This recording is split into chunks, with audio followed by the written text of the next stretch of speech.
Today marks 1 year since a man opened fire, killing 49 people at the Pulse nightclub in Orlando. As Phil Keating reports, celebrations of the victims' lives are taking place across the country in a show of unity. Geraldo Drake A. Ortiz Jimenez. One by one, the names were read aloud. 49 victims being remembered in Orlando, 1 year after an ISIS-inspired terrorist went on a shooting rampage in the Pulse nightclub. My heart goes out to still to these families, but thank God we have a resilient community. The services started at 2:02 a.m., the exact time the gunman started shooting.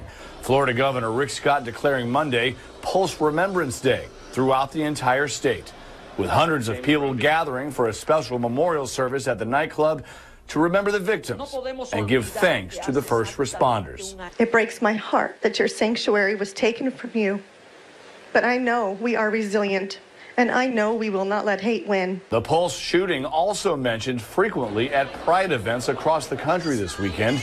It was the deadliest mass shooting in modern American history, and some elected officials joined demonstrators in calling for action on issues like gun control and ending discrimination. Those who lost their lives, the 49 at Pulse, our heart breaks for them. Every step we take forward to end discrimination in our country is a patriotic act. The city of Orlando is working with the nightclub owner to erect a permanent memorial at the site.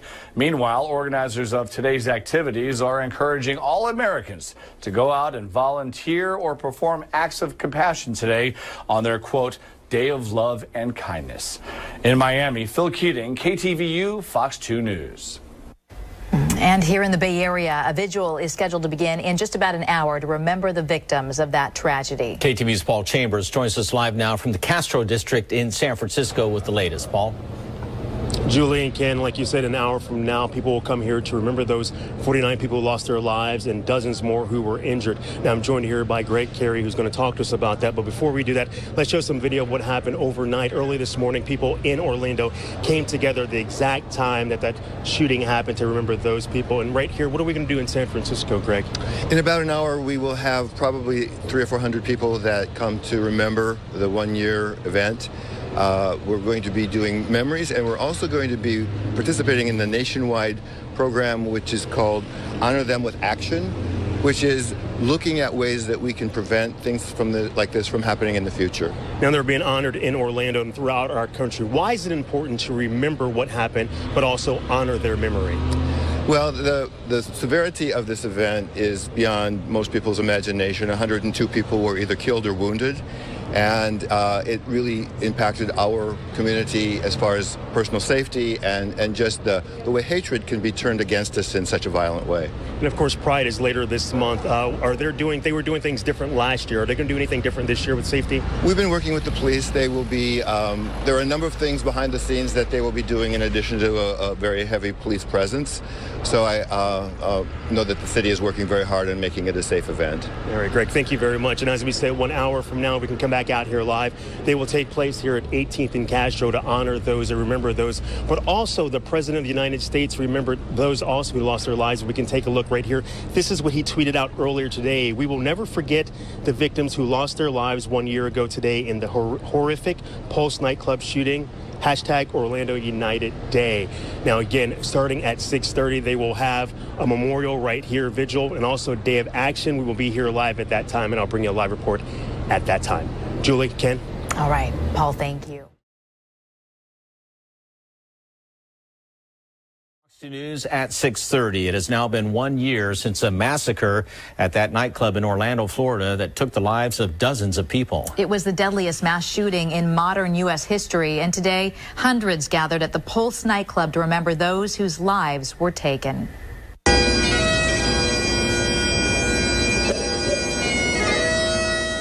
Family and friends attended a memorial service to mourn those killed when a gunman inspired by ISIS opened fire inside the gay nightclub, killing 49 people and injuring 58 others. The club was hosting a Latin night, and most of the victims were Latino and members of the LGBT community. It breaks my heart that your sanctuary was taken from you, but I know we are resilient, and I know we will not let hate win. A private service was held for family members just outside the club in the parking lot. The owner illuminated the sign of the Pulse nightclub for the first time since the massacre. Happening now, KTVU's Paul Chambers is live in San Francisco's Castro district, where another vigil is being held. Paul? Ken, although the shooting in Orlando did not happen here in San Francisco, people were gathered here behind me. You can't see them there around the car right here, gathering together to honor those people who lost their lives and make sure they're never forgotten. June is Pride Month across the nation. Here in San Francisco's Castro neighborhood, the rainbow flags are flown high and proud. But on this wall at the intersection of 18th and Castro are the pictures of those killed at Pulse nightclub in Orlando on June 12th, 2016. I don't think you can forget about it. I think it's in our minds always, all the time. It's so sad what's happened in the last year everywhere, all over the world. So much tragedy and in public places. Sunday night in Orlando, hundreds of people gathered in the rain to pay their respects outside the club at the exact time the lone gunman opened fire, killing 49 and injuring dozens more. The club hasn't opened since that tragic night. After the shooting, many people came together to support the LGBTQ community, but some say now this is no longer the case. I met somebody and actually the Orlando shooting came up, and I thought he would denounce it just like anyone would. And yet he was almost reluctant to give it the weight that I thought it deserved. And as people come together nationwide in remembrance of the Pulse shooting, the club's owner says she's planning to open a memorial on this site, helping the community near and far to mourn, but also remember to never give up. Stay strong and stay observant. But don't let hate defeat us, no matter where we are. What happened is terrible, but we're strong. We're a strong community. And we are here, and we're here to stay. Now, this morning, the president sent out this tweet remembering those who lost their lives. He said, "We will never forget the victims who lost their lives 1 year ago today in the horrific Pulse nightclub shooting. Orlando united." Now, in Florida, the governor also ordered all flags to be flown half-staff. Back out here live, you can see people are gathering right now at this hour. They will be out here from now until 7:30 this evening. Of course, we'll stay out here covering it, bring it to you on KTVU Plus at 7 o'clock and also on a 10 o'clock news. Ken, Julie? All right, Paul Chambers in the Castro district tonight. Thank you, Paul.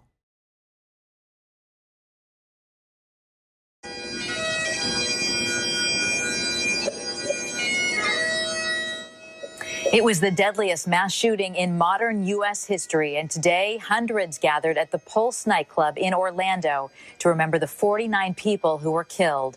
58 others were wounded when a gunman inspired by ISIS opened fire inside the gay nightclub on Latin night.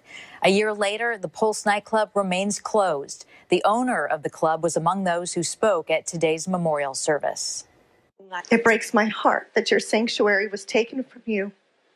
But I know we are resilient, and I know we will not let hate win. The fate of the building remains unclear. The owner of the Pulse says she'd like to turn the site into a memorial and museum by the year 2020. The massacre was also the worst act of violence against the LGBT community in modern U.S. history. Tonight in San Francisco's Castro district, a vigil was held to honor the victims. KTVU's Deborah Villalone is live in the newsroom tonight. Deb, the vigil was more than just a remembrance. Yeah, Ken, there is a national movement with the hashtag Honor Them with Action. It calls for people to turn their sorrow into something tangible.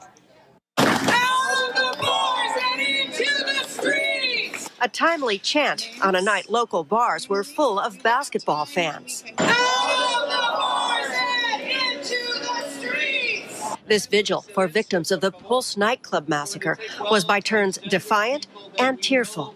Mercedes Marisol Flores, 26 years old. The microphone was passed around. Peter Ami Gonzalez Cruz, 22 years old. So the crowd could read aloud every victim's name. Pulse was never my favorite club.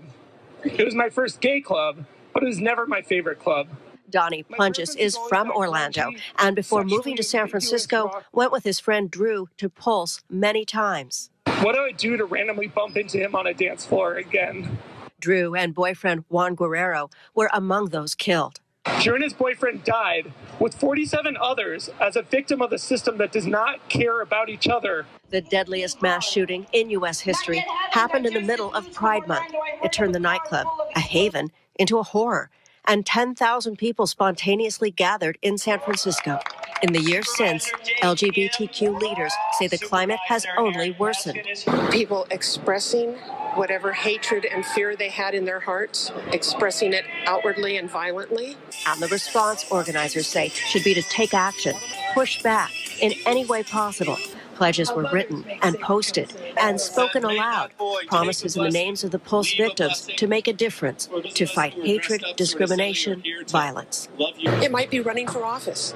It might be simply being kind to each other, or protecting somebody who's being bullied, or helping to teach a child how to be open and accepting. Everybody can take some action. Tonight's vigil ended with ashes being scattered at 18th Street and Castro.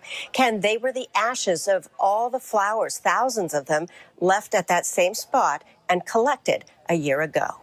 Deborah Villalone live in the newsroom. Deb, thank you.